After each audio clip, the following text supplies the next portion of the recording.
नमस्कार, पुण्य श्लोक अहिल्याबाई शो में आने वाले एपिसोड में हम देखेंगे कि देवी अहिल्या इस राणो जी के चुंगल में फंस जाती हैं। इतना ही नहीं, तुकोजी भी साथ में होते हैं। तलवार मगर मयान में ही रखनी पड़ती है, क्योंकि देवी अहिल्या और तुकोजी को कैद कर लिया है, नज़रबंद कर लिया है।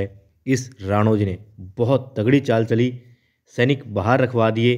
अब राणो जी अपने कक्ष में होते हैं और उनके साथ में वार्ता कर रही होती हैं देवी अहिल्या और तुकोजी।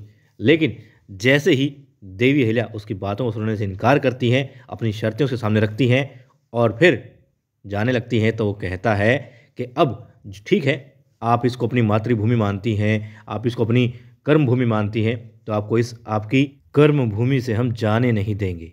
क्यों?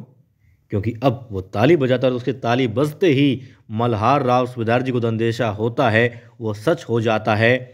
वो राणो जी ताली बजाता है, उसके खूब सारे लठेत तलवारबाज अंदर दाखिल हो जाते हैं। दर्जन भर वो लोग हैं और मात्र देवी अहिल्या और तुकोजी हैं। अब तुकोजी मयान से तलवार खींचने की कोशिश करते हैं मगर नहीं खींच पाते, क्योंकि सामने दुश्मनों की फौज खड़ी है और वो लोग मात्र 2 हैं। अब बेशक राणो जी यहाँ पर खुश नज़र आ रहा हो, मगर जाहिर सी बात है, जब देवी अहिल्या और तुकोजी की तलवार चलेगी तो राणो जी और उनके ये प्यादे भला कहाँ टिक पाएंगे। मगर एक बार तो इसने, हालांकि अंदेशा था देवी अहिल्या को कि गड़बड़ करेगा, या तो देवी अहिल्या पूरी तैयारी के साथ में आई है, उन्हें भी अंदेशा था कि ऐसा कर सकता है, तो हो सकता है अब तुरंत प्रभाव से देवी अहिल्या के सैनिक भी इसे अपने कब्जे में ले लें।